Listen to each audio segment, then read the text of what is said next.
2월 26일 중앙 10평부터 볼 텐데요. 오늘 이제 중앙 10평 읽으면서 느끼셨겠지만 다 읽어보셨죠? 중앙 10평하고 동화 사설하고 뭐 비슷한 맥락으로 이어지는 글이라서 골라봤고요.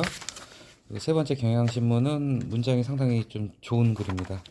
뭐 내용 자체가 그렇게 뭐 색다르거나 뭐 참신하고 뭐 독특한 아이디어를 담은 건 아닌데 문장이 상당히 좋아요.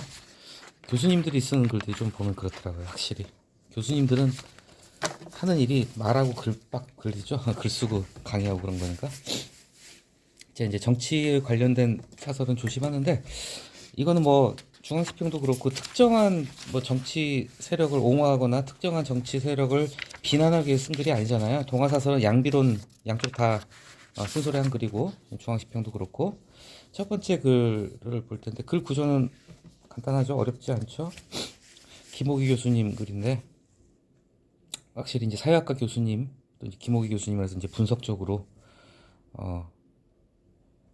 4.10 총선을 읽는 세 가지 코드, 사건하고 국면 구조 세 가지를 얘기했잖아요. 조금 더 이해하기 쉽게 약간 좀 억지스럽지만 비유를 해보자면 그런 것 같아요. 우리가 어떤 임진왜란의 한산도 대첩을 본다면요, 아니면 명량 대첩이나 얼마 전에 또 이제 노량까지 이제 개봉을 했죠. 이순신 장군의 3대 대첩을 본다. 그러면 그 어떤 3대 대첩이라는 큰 해전이 하나의 어떤 사건이잖아요. 역사를 흐름을 바꾼 사건이란 말이죠. 여기서 이제 국면이라는 표현을 썼는데, 국면이라는 게 저는 조금 더 이해하기 쉽게 말하자면 어떤 시대적인 상황, 어떤 시대가 흘러간 단계라는 뜻으로 한번 생각을 해볼 것 같아요. 그렇다면은 이제 구조는 이제 어떻게 보면 이제 그때 당시 시대적인 구조가, 조선은 왕조 시대였죠. 선조 시대. 일본은 이제 도요토미 히데요시가 이제 일본 전체를 통일한 다음에 이제 그 뭐랄까 반란을 막기 위해서, 남아도는 군사를 갖다가 이제 바깥으로 돌리기 위해서 자기 지배체제를 공고히 하기 위해서 정명가도 명나라를 치러 갈 테니까 조선은 길을 열어라 그래가지고 어떤 그런 어떤 구조가 있고요. 어떤 각각 왕조고 이제 일본의 도요토미 히데요시 체제의 그런 구조가 있고, 그 구조 속에서 이제 역사가 흘러다가 1592년이라는 그 어떤 시대 상황, 딱 그 시대 상황, 모든 시대 상황이 그런 것 같아요. 그러니까 그 상황에서는 전쟁이 일어날 수 있는 그런 어떤 상황들이 다 무르익어서 이제 조건이 맞춰진 거죠. 그래서 그 와중에 이제 구체적인 사건이 일어난다는 거죠. 그래서 뭐 윤석열 정부 등장은 사건이고, 산업화라는 건 어떤 국면이고, 뭐 자본주의 시대는 구조의 역사다. 이것만 가지고는 언뜻 잘 이해가 안 되는 수도 있을 것 같다고 제가 좀 약간 억지스럽지만 비유를 해봤습니다. 그러니까 사건이란 게 가장 작은 거죠. 특정한 어떤 벌어진 일들이고, 국면이란 건 그런 사건이 벌어지도록 흘러가는 어떤 시대적인 상황, 시대 상황이라고 바꾸면 더 쉬울 것 같아요. 그리고 구조는 이제 전반적인 뭐 자본주의 체제냐, 뭐 봉건주의 체제냐, 왕조 시대냐, 그런 어떤 덩어리 큰 그거고요. 자, 그렇다면은 이제 국면사의 코드로서 그 박스 안에 들어있죠. 세 가지로 키워드를 봤습니다. 세 가지 코드를 이제 국면사, 시대 상황적인 거, 시대 상황이라고 바꿔보시면 좀 더 이해가 편할 것 같아요. 자, 민주화라는 거, 그리고 포퓰리즘이라는 거, 그다음에 나홀로 개인주의 시대라는 거, 이제 요걸 하고 있고, 글 구조는 아주 쉽죠. 첫째, 둘째, 셋째 하나씩 풀어 써서요. 이제 첫 번째 이제 민주화 시대. 예. 좀 주목해 볼 만한 게, 굳이 이걸 영어 단어를 쓰셔야 됐나 싶은데요. 마스터 프레임, 그리고 여기 보면 뒤에 보면 코어 밸류, 둘 다 다운표 들어가 있죠. 마스터 프레임, 코어 밸류 둘 다 같은 뜻입니다. 마스터 프레임 뭐 우리말로 하면은 주된 틀, 프레임이라는 게 틀이니까요. 어떤 주된 틀이라는 거고, 코어 밸류는 핵심 가치죠. 핵심 가치. 예. 자, 이제 민주화 시대라는 국면사. 그런데 이제 여기서 이제 뒤에 글에도 연결되는 건 이제 시대 교체, 세대 교체 얘기가 나옵니다. 지금 특히 이제 한동훈 위원장 같은 경우는 세대 교체 프레임을 갖다가 이제 앞세우고 있죠. 그래서 지금 뒤에도 나오지만 이제 86세대를 갖다 잡기 위한 자객 공천을 한다 뭐 이런 얘기도 나오고 있고요. 자, 세대 교체. 그 다음 달락 보면은 세대 교체는 물론 필요한 거죠. 그리고 세대 교체가 될 수밖에 없죠. 시간 흘러가고 사람은 늙고 죽으니까. 그런데 외려라는 말이 나죠. 외려. 오히려 줄임 전에 봤던 것 같아요. 오히려 같은 뜻입니다. 외려. 자, 근데 오히려 이 세대 교체론이 쉽게 얘기하자 물갈이. 그러니까 저 좀 심하게 말하자면 이제 그 물갈이 해가지고 한물 간 사람들은 집에 가. 이제 젊은이들이 등장할게 뭐 이런 거잖아요. 근데 이게 힘을 발휘하면 단순히 그냥 물갈이해서 되는 게 아니라 시대 교체론하고 결합을 해요. 그러니까 시대 교체라는 거는 뒤에 나오죠. 바로 뒤에 나오죠. 어떤 비전. 새 시대를 열어가기 위해서 우리가 나설 거야. 이렇게 얘기를 하려면은 그 말이 설득력, 우리가 이제 주인공이 되겠어 이런 거잖아요. 86세대 너 이제 할 일 다 끝났어. 이제 집에 가 이거잖아요. 그러려면은 단순히 그냥 사람 바꾼다고 되는 게 아니라 우리가 뭘 하겠다는 비전을 제시해야 되는데, 바로 뒤에 칼럼에 그 얘기 나옵니다. 근데 비전을 미지수라고 그러죠. 비전을 보여주고 있는가? 지금 한동훈 체제가 이제 비판을 받는 게 그거예요. 뚜렷한 뭐 비전 제시 안 하고 이거 뭐 보수 칼럼에서도 비판을 하는 거니까요. 그래서 어떤 평가를 받을지 잠옷 궁금하다. 자, 재밌는 게 첫째에서 두 달락이 얘기하고 둘째 두 달락이고 셋째 두 달락이죠. 다 마지막 문장이 잠옷 궁금하다로 끝나요. 일부러 한 동어 반복입니다. 이게 잠옷 궁금하다. 보시죠. 첫째 그리고 여기 지금 잠옷 궁금하다죠. 둘째 두 달락 지나서 맨 마지막에 어떤 성품처럼 할지 또한 잠옷 궁금하다. 셋째 그리고 또 잠옷 궁금하다요. 이런 거는 일부러 한 동어 반복입니다. 이런 거는 동어 반복을 피해야 되는데 이런 거는 일부러 라임을 넣은 거예요. 운율을 넣은 거죠. 잠옷 그러면은 이제 뭐 국어 사전적인 뜻으로는 뭐 생각보다 훨씬 덜한 뜻인데 쉽게 얘기해가지고 잠옷 궁금하다, 뭐 무척 궁금하다, 뭐 몹시 궁금하다, 퍽이나 궁금하다, 뭐 그런 뜻이에요. 매우 궁금하다. 아무튼 잠옷 궁금하다 이게 이런 걸 이제 좀 보면 재밌죠. 둘째 이제 포퓰리즘의 시대 뭐 읽어보셨겠지만, 근데 이제 우리가 많이 다뤄봤던 거지만 이제 이 포퓰리즘의 포퓰이 그거잖아요. 우리가 팝송 할 때 파퓰러송이라고 그래요. 팝송, 파퓰러, 유행가를 파퓰러송이라고 그러잖아요. 인기예요, 인기. 그 시대 인기 있는 거. 그러니까 인기 영합주의라는 게 원래 그 포퓰리즘인데 이건 옛날부터 있었던 거죠. 그런데 지금 오늘날의 포퓰리즘은 거기 플러스 나있죠. 반다원주의. 여러분 봤죠? 상대를 인정하지 않는 거예요. 다양함을 인정하지 않는 반민주주의적인 극단주의로 가는 거. 내로남불 나만 옳고 넌 틀리고 내가 살고 너를 죽여야 되겠다 이런 거죠. 상대 세력의 혐오, 악마와 이게 겹쳐지니까 이제 가장 큰 문제가 되고 있는 거죠. 이거 뭐 보수 진보 다 마찬가지예요, 지금. 그래서 결국 정치의 양극화를 강화하고 재밌는 표현입니다. 나아가 포퓰리즘은 이게 참 중요한 표현 같아요. 진실보다 신념을 중시하는 이게 진짜 무서운 거예요. 사람들이 이게 뭔가 씌면요, 이제 진실은 안 봅니다.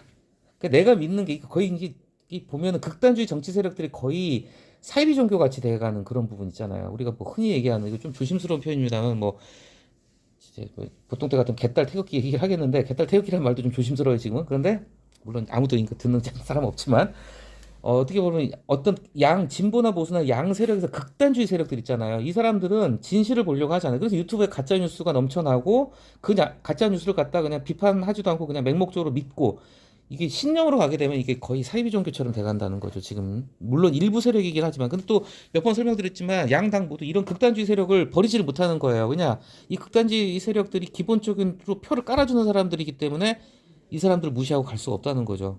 진영 정치가 더 심해지고 있고 정말 극단적인로 가고 있다. 근데 이제 요 다음 단락은 조금 재밌는 게요. 약간 좀 독특한 시각인 것 같습니다.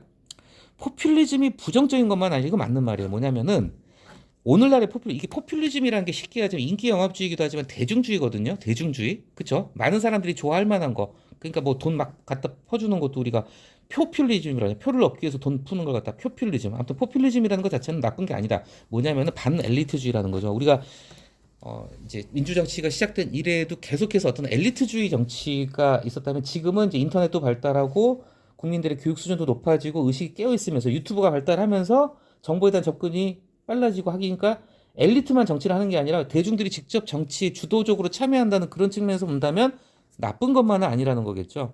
그리고 이제 이거는 다른 데서도 많이 나온 글인데 지난번 대선이 그랬어요. 그거 아시죠? 윤석열 대통령, 제가 그런 표현 썼었나요? 윤석열 대통령 같은 경우는 구급 공무원으로 시청 들어가서 몇 달 만에 시장된 사람입니다. 한동훈도 그렇고요. 여의도를 안 거치신 분이에요. 예, 역대 대통령 중에서 국회의원 한 번도 안 해본 처음으로 알고 있습니다. 제가 알기로는 이승만, 노선, 박정희 대통령 국회의원 안 했겠네요. 그 뒤로 전두환도 안 했나요? 전두환도 국회의원 안 했죠? 다 안 했구나. 노태우도 안 했나요? 노태우는 했나? 노태우도 헷갈리네요. 근데 그 이후로는 다 하셨어요. YS가 9선까지 했나요? 8선을 했나요? 9번, 8번 국회의원 하신 분이고, 김대중 뭐 당연히 국회의원 했고요. 그 다음에 노무현 국회의원 물러냈죠. 이명박도 국회의원 했습니다. 박근혜 국회의원 했고요. 문재인 국회의원 했죠. 근데 이번에 양당 후보가 다 국회의원 출신이 아니었어요. 윤석열 대통령 그냥 검찰에서 바로 점프해가지고 당으로 와가지고 그냥 후보 된 사람이고 이재명 대표도 지금은 국회의원 하고 있죠. 대선 떨어지고 난 다음에 인천 계양을로 이제 보궐선거 출마해가지고 국회의원 됐잖아요. 근데 이재명도 쉽게 얘기하자면은 이재명 대표도 여의도를 거치지 않은 사람이었거든요. 그래서 지금 민주당 공천 잡음도 약간 제가 봤을 때 그런 부분이 좀 있는 것 같아요. 이재명 같은 경우는 여의도를 안 그치고 정치를 바로 시작한 사람이고 하기 때문에 이재명 주변에 있는 인맥들은 대체로 성남 인맥, 경기도 인맥이라고 그러는데 성남시장 할 때, 경기도지사 할 때 그 인맥들, 측근 인맥들이 지금 가서 판을 갈아 엎어버리고 있죠. 지금 공천을 지금 많이 비난받고 있습니다. 이거는 여기저기서 답이나 이건 오죽하면은 여담인데 지금 민주당 지지율이 지금 눈에 띄게 타다닥 떨어지고 있어요. 지금 많이 까먹고 있습니다. 지금 그렇다고 국민의힘이 아주 잘하는 것도 아닌데 국민의힘이 엄청난 반사이익을 누리고 있어요. 대통령 지지율이 올라오고 있어요. 지금 의사들 파업하는 것과 겹쳐서. 그래서 오늘 아침에 제가 고르지는 않았는데 경향, 한겨레 이런 데 보면은 오늘만이 아니라 며칠간 진보 진영에서 이제 제가 그 말씀 드렸죠. 보수 매체에서 이러다가 다 죽게 생겼으니까 윤석열 대통령 정신 차려라.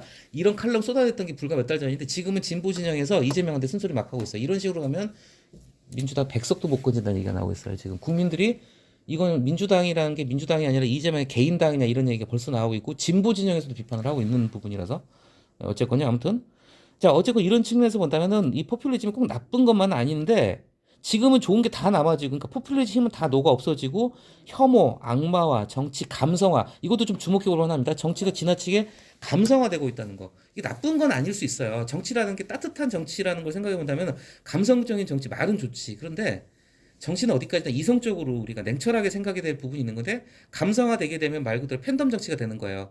내가 좋아하는 정치인이 뭘 해도 이쁜 거예요, 그냥. 뭘 잘못해도 이쁘고 다 이쁜 거예요. 그렇게 된 게 이제 정치의 감성화, 팬덤 정치가 드나들게 되고 무비판적인 개딸이 그래서 나오는 거고 태극기 부대가 그래서 나오는 거죠. 그래서 포퓰리즘의 그늘만 지금 남아 있는 상태다. 그래서 이번 총선에서 이런 게 어떻게 성적표가 나올지 잠옷 궁금하다. 또 잠옷 궁금하다 나왔어요.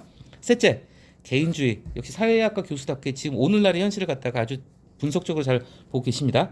자, 결국은 지금 나홀로 시대 또 한 가지 주목할 만한 게 이게 진짜 강해진 게 우리가 비대면 사회적 거리두기를 몇 년 겪었잖아요.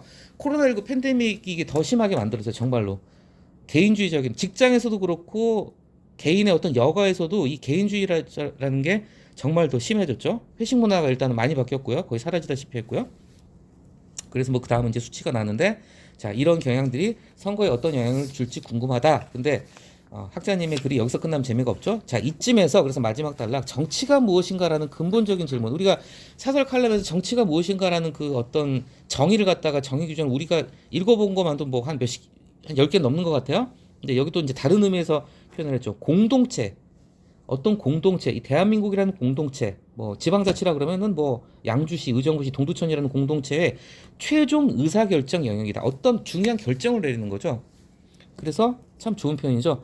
이게 지금 그래서 앞에 글 뒤에 글이 이제 맞닿아 있는 부분이 뭐냐면은 어떤 정치가 무엇인가 해서 의회 뒤에 이제 국회의 역할 여기서 말하는 의회는 이제 국회입니다. 똑같이 나오는데 한 번 더 나올 텐데요. 정부하고 의회가 어떤 쌍두마차 역할을 하는 거죠. 결정을 내리는 거잖아요. 의회가 국회나 의회나 같은 거니까 법이나 조례나 어떤 법규를 만들고 정부가 그 정책을 집행을 하고 자 시민은 그 결정을 할 수 있는 권한을 위임을 하죠. 선거를 통해서 권한을 주죠. 그런데 문제는 우리 사회에서 시민들의 정치적 효능감이 점점 이 정치적 효능감이라는 표현 제가 전에 말씀드린 것 같은데 사설 칼럼 이런 시사적인 글에서 굉장히 많이 쓰는 표현입니다. 이렇게 보시면 될 것 같아요. 정치적 효능감이 뭐냐면 내가 이 후보를 뽑음으로 인해서 내 삶이 어떻게 바뀔 것인가 이게 정치적인 효능감이라는 얘기예요. 그러니까 말 그대로 내가 정치적인 어떤 선택을 하고 정치적인 행동을 했을 때 이게 어떤 효능으로 나한테 돌아올 것인가. 예를 들면 내가 뭐 쉽게 얘기하면 이런 거 아주 간단하게 얘기하면 내가 지금 나이가 많으신 노인이에요. 노인이면은 간단하게 이게 나쁜 거 아니에요? 기초연금 50만 원 준다는 뭐 정권 여기 뭐 정당이 있고 10만 원으로 깎겠다는 정당이 있다 그러면 당연히 50만 원 정당을 택하겠죠. 이게 간단한 정치적인 효능감이야. 내가 표를 던짐으로 해서 나한테 어떤 뭐 이득이 올 것인가 이런 걸 계산하는 거라고 보는데 이 정치적 효능감은 점점 낮아져 왔다는 거죠. 이게 여러 가지 이유가 있겠지만 양당의 정책이 이제 비슷해져 가요. 별 차이가 없어요. 제가 지나가다가 저기 동두천역 앞에 붙은 아주 재밌는 현수막을 봤습니다. 민주당에서 걸었어요. 경로당 어르신들 주 5일 점심 무료. 이게 민주당에 먼저 붙었어요. 거짓말 아니고 제가 그 연천 가는 길목에 좀 자주 오가거든요. 한 3일 있다가 빨간 게 붙었는데 7일을 바뀌었어요. 거기는 경로당 점심 7일 무료. 5일 붙인 거 7일. 그러니까 5일 7일 그 도찐개찐이 50% 100%거든요. 그러니까 경로당 어르신들 점심 무료로 제공한다는 게 차이가 없잖아요. 그러니까 정치적인 효능감이 점점 낮아진 게 뭐냐면 양당이 말이 보수고 말이 진보일 뿐이지 실질적인 정책이나 이런 부분에 있어서는 서로 베끼고 하기 때문에 비슷비슷해요.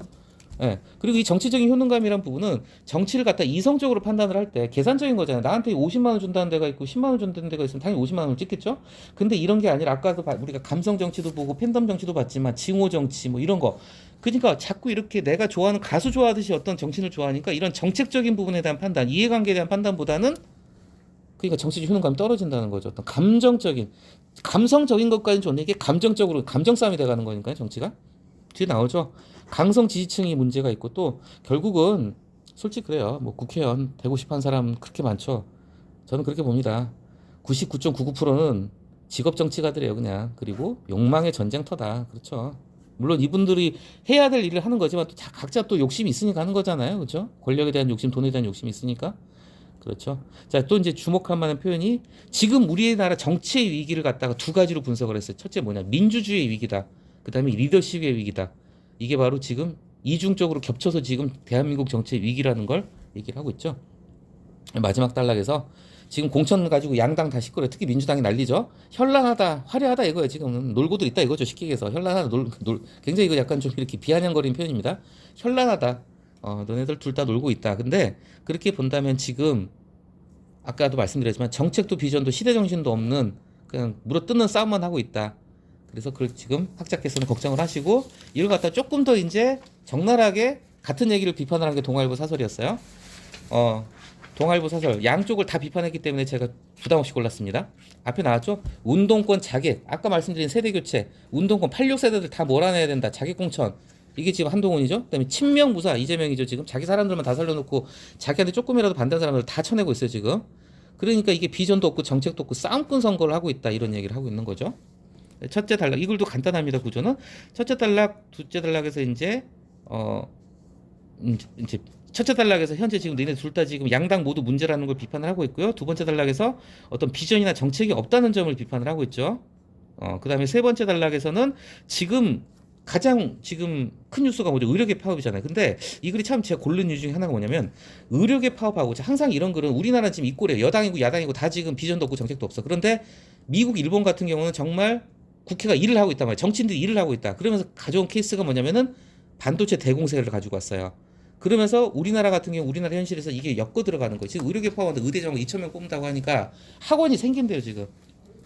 이제 저 때는 그런 게 없었던 걸로 기억하는데 이제 지방 학생들 농어촌 지역 전형도 있고 이제는 지방에서 이제 전형이 있고 그런 게 있잖아요. 지방 학생들한테 가점 줘가지고 이제 얘들이 학교를 이걸 노리고 벌써 강남 애들이 지방으로 전학을 갈 궁리를 한다는 거예요. 가면은 아싸라비아죠. 내신도 왜냐 애들은 돈이 있으니까 주말마다 KTX 타고 다니고 BMW 지 아빠가 끌고 다니는 차 타고 다니면서 대치동 강의를 들을 수 있으니까 그러면서 학적을 갖다 지방에다가 놓고 지금 의대에 갈 구멍을 만들려고 한다는. 근데 의대 정원 2천 명을 늘리면 생각을 해보세요. 서울대하고 성균관대랑 이런데 고려대 뭐 이런데 몇 군데 이제 반도체 관련 학과가 있대요. 여기 들어가면 삼성 무조건 입사하는 거래요. 그런데 미달? 뭐 등록 포기? 얘들이 의대 정원 늘린다니까 삼성 입사가 보장된 자리도 안 간다는 거야. 의사 되려고. 이게 나랍니까 지금 이거 미쳐가는 겁니다 이게 지금. 어쨌든 그런 부분을 정확하게 잘 지적을 하면서 이렇게 글을 매끄럽게 이어갔어요. 그래서 미국하고 일본의 우수 사례를 얘기하고 이제 마지막에 결론 내밀었죠. 문장 보면요. 자, 세대 교체 지금 똑같이 얘기하고 있어요. 지금 솔직히 한동훈 비대위원장의 이 세대 교체론 그리고 공천 잡음이 제가 이렇게 유심히 보면 국민의힘도 공천 잡음이 없을 수가 없어요. 그런데 국민의힘은 민주당에 비하면 양반 중에 양반 공천을 하고 있어요. 민주당이 지금 공천 개밥그릇 싸움을 하고 있거든요. 그러니까 한동훈 비대위가 지금 나름 순항을 하고 있어요, 지금. 그러니까 민주당에서는 이러다가 우리 조용히 죽는다 이런 얘기가 나와요. 진짜로. 한동훈이 특별히 잘한 거 없지만 한동훈한테 표 다 갖다 주게 생겼다 이런 얘기를 하거든요.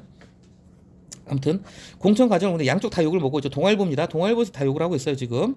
뭐 좋아 세대 교체 좋아 586 운동권 청산 다 좋아. 근데 너네 비전 제시 없잖아 이런 얘기하고 있는 거죠. 민주당은 더 하고 있고요. 그 다음 단락에서 얘기하고 있습니다. 44일 이제 얼마 안 남았어요. 그런데 여기도 비전 정책 앞에 글에서 나온 거하고 똑같습니다. 비전 정책 들은 기억이 없다. 자 전의만 전의가 뭐죠? 상대방을 때려 죽이겠다는 자 제목이에요. 바로 싸움꾼. 싸울 전자잖아요. 전의만 느껴진다.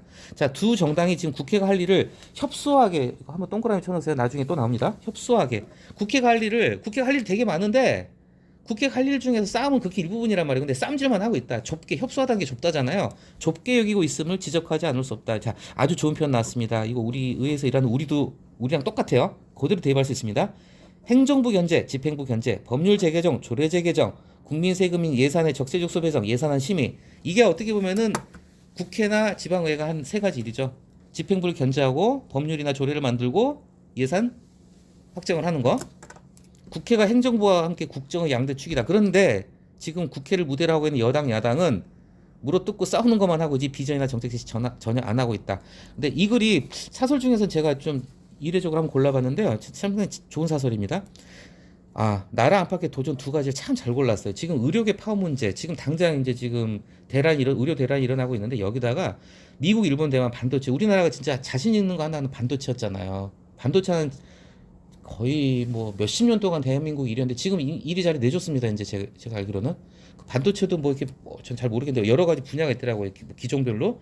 근데 뭐 메모리 부분이 있고 비메모리 부분이 있고 뭐 여러 가지가 있는데 제가 비메모리 부분은 우리나라가 진짜 부동의 일이었는데 이거 지금 내주게 생겼대나 그러고 지금 일본, 미국, 대만이 지금 타도 한국, 타도 코리아를 내세워가지고 얘네들끼리 지금 합심해서 지금 공습을 하고 있어요. 그래서 지금 그래서 삼성이 지금 위계 삼성이라고 그래요.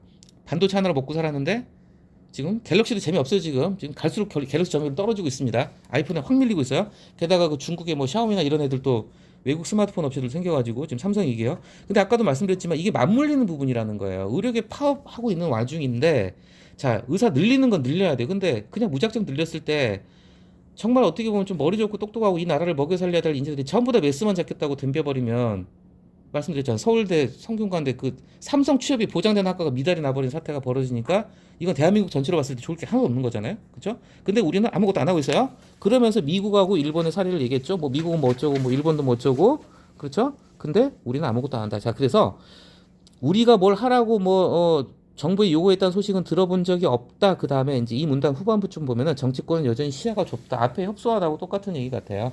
국회가 할 일은 그렇게 많은데 그 중에서 쌈질만 하고 있는데 역시 국회 정치권은 여야 모두 시야가 좁다. 여당 야당 다 그냥 쌈질만 하고 있다. 그렇죠? 그래서 마지막 비전 또 나오고 있습니다. 마지막 단락에서 비전을 제시하는 지금 제가 봐도 비전 정책 제시한 데가 아무 데도 없는 것 같아요. 지금 그냥 무조건 이기고 보자는 그래서 씁쓸하고 불안하다.